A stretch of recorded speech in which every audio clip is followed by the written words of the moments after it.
Sorry. It's been a very long day for me. All right. Konnan, did you watch Raw? Yes, I did. Boom. All right. Raw did one of its worst ratings ever. Really? What was it? Like 1.475 or something like that. Well, look, Joe, is Joe here? Look it up. And I could tell it was going to suck because on Twitter you could see people hate watching it with their comments. Everybody would while the show was going on Twitter, everybody was complaining about the show. Let me slide in with the rating here. It says on the Observer website, Raw tied the lowest viewership number ever on USA Network with 1.47 million. Holy! Ties the lowest number on USA Network, and there was an episode of Raw on Sci-Fi that did 1.39 earlier this year. So they almost hit a low number from another network. Even that was against the Olympics. Well, I mean, they can only blame themselves. So they start the match. They start the show off with Damage Control. They're coming out for Bayley's match, and it's Alexis versus Bayley. And I'm like, I fast forwarded through this to the end, and Alexis defeated Bayley to earn the championship match. But after the match, Bianca comes in and holds her belt up. Will offer Bliss a handshake, and Bliss teased the handshake and called for a hug instead. The Bray Wyatt symbol flashed on the big screen briefly, and Bliss suddenly set up her sister Abigail, but then acted like she came out of a trance and released Belair. And Bliss looked upset as she headed to the back. You got any comment on this? Yeah. This was actually better than I expected. A good match, too long. They have really good chemistry. It's incredible to me how every match when somebody's sitting ringside, you become you've been in the business how many years? You've probably done it yourself how many times? And she gets distracted by Belair, and that's why she gets beat. Okay? So she deserves it. You look like they had Belair there, and she was never on commentary, which was weird. Okay? Bliss hit a Huracanrana from the middle rope, which looked really bad, and that's an easy move to do. She landed on the back of her head. This was a good match because Bayley's a good worker and Bliss is a good worker, so this was a good match. It was way too long for my taste. So they interviewed Gable and Otis, and they're cutting down the called Angle. Gable called Angle a dinosaur, said he's not credible enough to be in the ring. It's him and Otis. The OC show up. They have words. Styles said Carl Anderson's in Japan taking care of business, and said Anderson sent him a video of Gable and Otis taking the milk bath and said Japan loves it.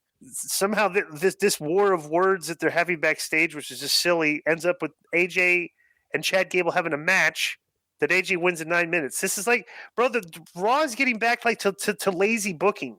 Guys bumping into each other backstage and let's go have a match. This was like nothing here. Like this is a wasted segment. In my opinion, what do you think?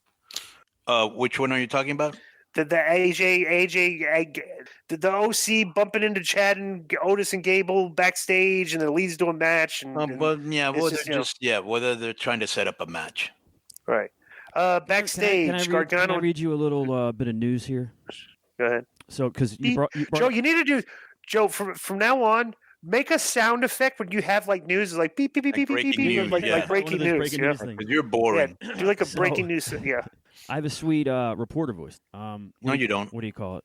Yeah, no, you don't. NPR. No, you don't. I've been told. I've been told NPR. Who told you that? You don't. Listeners. Which ones? I don't know. A few of them. A few. Okay, the ones that said that, and they lied. Good. So I agree. Since you said the name Carl Anderson, you brought up Tegan Knox earlier, made me think of this. There's a report that came from WrestleVotes, and it said, "I'm told a handful of talent." Wait a minute, who? Wrestle what? WrestleVote. Who the f- are they? They are a Wrestle News site and Twitter. How come I've never heard of them? I think they're up and coming. But they said, you think they're up and coming, so you've never heard of them yourself. When I think of Wrestle, there's like these guys are like, I think of like a 17-year-old kid in his underwear, and he's got an acknowledge me shirt that has a pizza stain on it. Right. I think when I hear news source, I think Dave Meltzer, the Wrestling Torch, maybe the Sports Keto, which seems to be the big thing now. Yeah, the ones with the big sites. Yeah, right? The wrestling. Our boy, what does Nick Hausman do? Yeah, Nick Hausman wrestling. Not WrestleVote. WrestleVotes has 60,000 Twitter followers, so they're not doing all that bad. But here's what they tweeted. You can buy Twitter followers. You know that, right? Oh, I know it. Okay. He says, I'm told a handful of talent brought back in the rehiring wave over the summer has underperformed and severely underwhelmed Triple H and others since returning to the company. Now, Of course, the note is here's who returned in that summer wave: Cross, Scarlett, Dexter Loomis, Candice LeRae, Hit Row, Anderson and Gallows, Braun Strowman, Johnny Gargano, Dakota Kai, Bray Wyatt, Tegan Nox, and Emma. So it's up to speculation as to who's been letting Hunter down, but it seems like some of the people. Okay, well, let's go down that list. Put over who has done a good job, Disco and I'll read them to you. Joe, and I'll do the same thing. First guy. Okay, so Cross and Scarlett. Yes. They're doing fine. Yes. Yeah. Right. Oh, okay. Dexter Loomis. I mean, he's doing his, but whatever they've given him, he hasn't done anything wrong. Right. You know? I think what he's done is run its course, but he's not a letdown. No fault to his right. Yeah. Yeah, he does have nice eyes, though. He's done his part with what they've given him. He hasn't bombed on anything, you know. Unlike Joe. Candice LeRae. No, I'm not. Yeah, I've noticed. Underwhelming. I've noticed that as the week goes on, Konnan gets a little more fed up with me. Like Tuesday, Konnan's happy. Wednesday, he's a little fed up with me. By because Thursday, you're not wearing the all... stunner shades. I would put you over if you were even you just put over this guy's jacket. Oh, look at this, bro. Phenomenal jacket. Look how much more personality you'd have if you wore this. I asked my wife. All right, let's keep going. I got time. I'm on a time constraint here. Okay, all right? Look, I'm going to go sideways with this. Those are phenomenal. All right, let's continue. Sorry, I got about a time constraint. Candice LeRae. I don't care. Like none of the Hit Row, underwhelming. Nick, all these other ones, underwhelming. Okay. It's not Anderson and Gallows. They've been all right. Like I said, they're giving they're giving these people. These people are not like failing in what they're giving them. They're just giving them what they're performing in the spots that they're giving them. Nobody's like bombing or anything, you know. All right, I know you kind of want to rush through, so let's do the speed round. Just give me a yes or no. Gargano. I mean, he's an actor. So yeah. It's like, you know, this is silly. He's not somebody I tune in to watch. They got him in a silly angle, you know. Right. Dakota Kai. Okay. Does he ever wrestle? She's Dakota Kai's been the damage control has been underwhelming. Bray Wyatt. Pending. He's still over with me. Yeah. Pending. Tegan Nox. I think I know where that one's going to go. Well, she hadn't done anything. Just got there. Yeah. Emma. Again, just got there. Just got there. Yeah. All right. Yeah. Just want to read that to you. So backstage, Gargano and Loomis were looking at a whiteboard filled with ideas for how to spend money that Loomis won from Miz. This is so stupid. Candice LeRae showed up, and meanwhile, Nikki Cross popped up behind the trio who didn't spot her. And LeRae reminded Gargano and Loomis that it's holiday season and time for giving, and Gargano told Loomis he had an idea. That's a compelling television. Ford, Dawkins, and Cesaro backstage and get interviewed before their match against the Judgment Day, and just the theme tonight is more WWE silliness.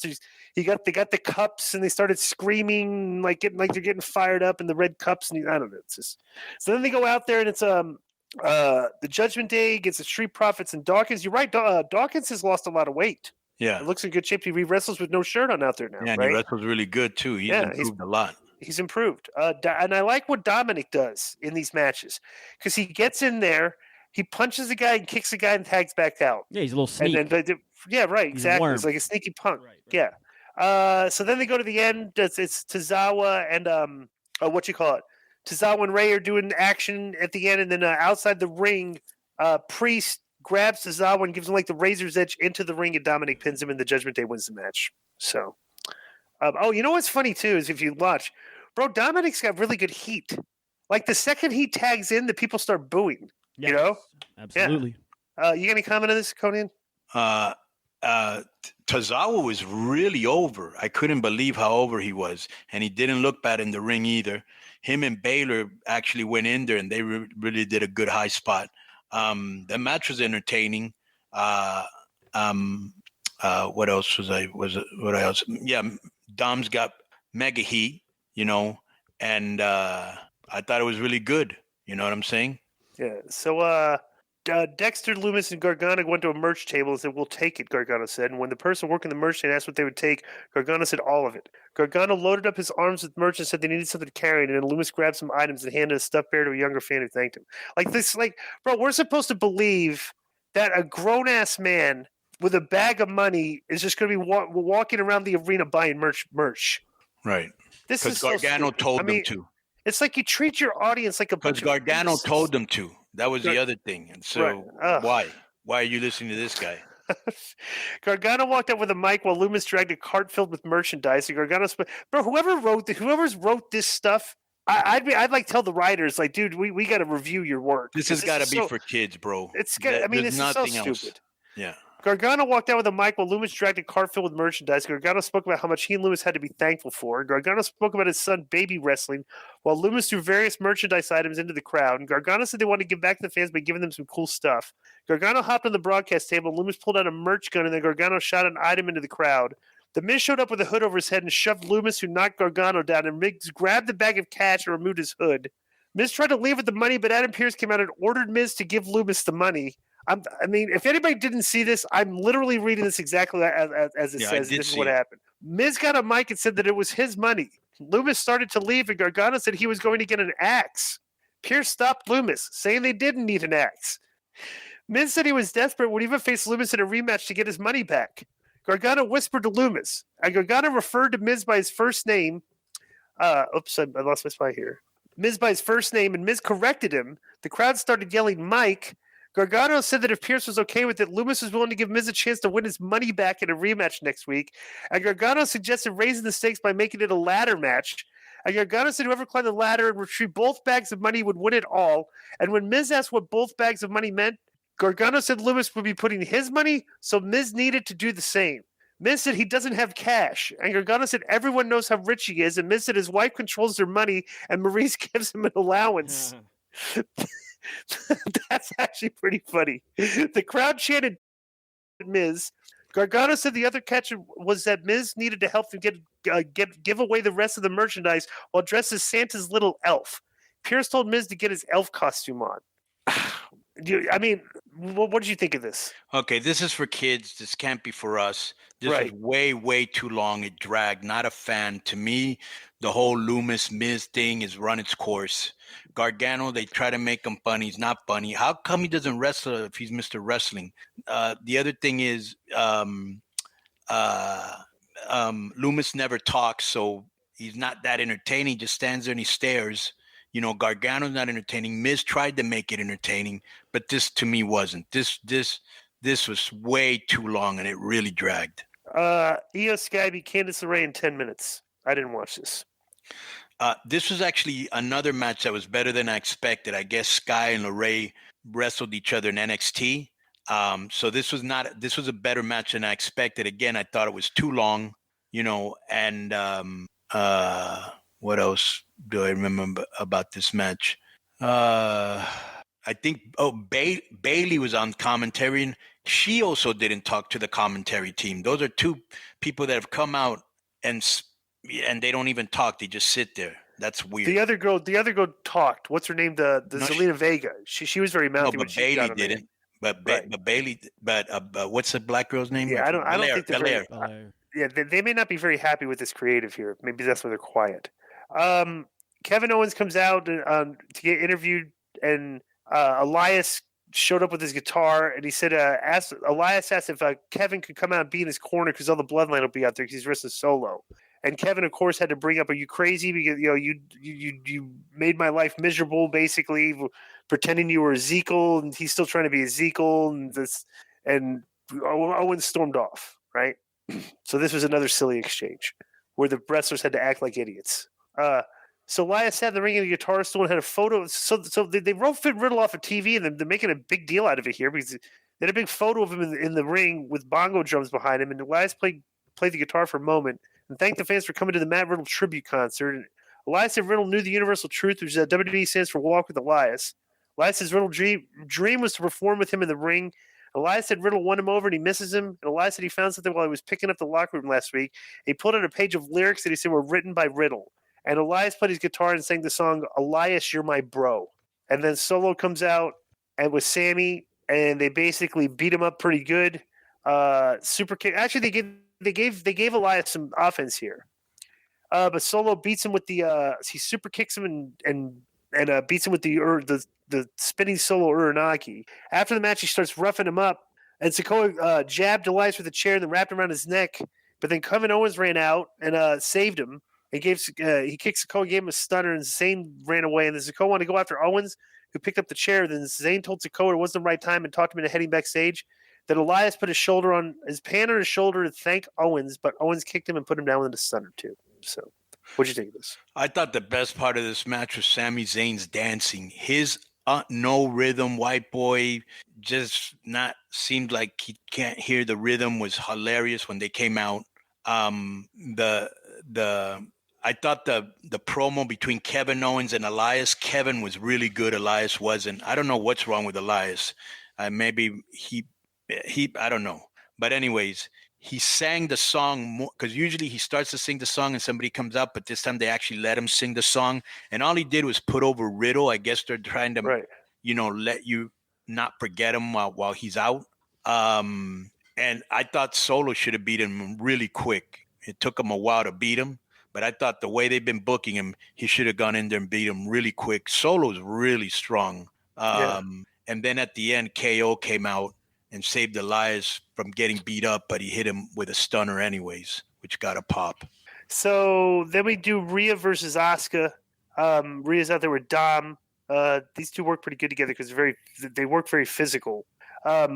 So Ripley goes for a finisher, but Asuka countered it and got her in a rear naked choke. Then Dom pulled Ripley's legs to the ropes to break the hold, and Dom jawed at Asuka, and then blew green mist in his face. And then Ripley shoved Asuka to Dom and then hit her finisher on Asuka before pinning her.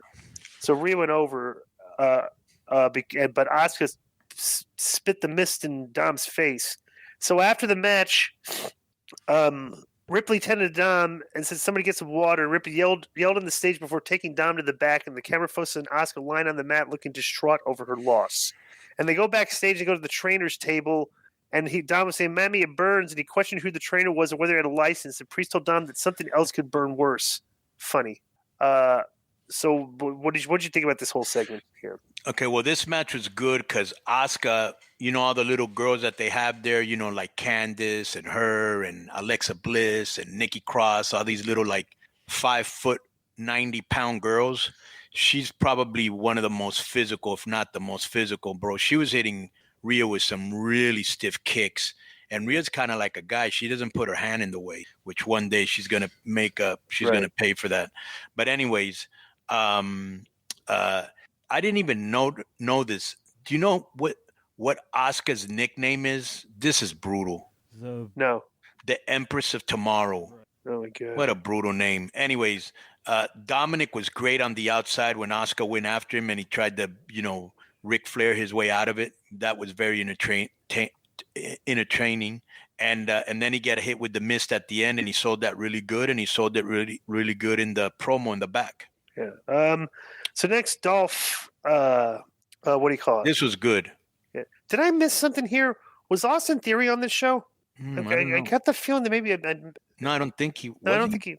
Maybe I'm reading this because I did the Hulu version. I don't recall him being on Hulu. Well, all right. Well, whatever. Well, whatever. We got So he now had it's to have been because Dominic told me he wrote to the show with him. Oh, but Austin Theory's got the spot where he's watching the match on the backstage television. Yeah. Okay. So did you see the very scandalous Austin Theory controversy on Twitter? Oh, where he's got the picture with him and Mia Yim, and everybody thought it was provocative or something. Oh, boy. So stupid. Wrestling fans are just the worst. Well, what are you talking about? Because I don't know. So they posted a picture, Austin Theory standing up, like flexing, and Mia Yim has her arms around his neck and her legs wrapped around his waist. Right. And the touchy wrestling fans were like, "How can a married lady post a picture like that? Fucking break. How can But Mia Yim took her she deleted social media account down. Deleted her Twitter because of it. She deleted her Twitter. That's stupid. Dolph Ziggler gives a promo backstage about basically putting over the U.S. title and basically talking about Austin Theory's arrogant. So Seth against Bobby for the number one contender match. He did wait. Let me just say this because, bro, that promo was very good. Mm-hmm. Yeah, it was very a good promo. Good. So Dolph always has good promos. He never really he knows how to talk.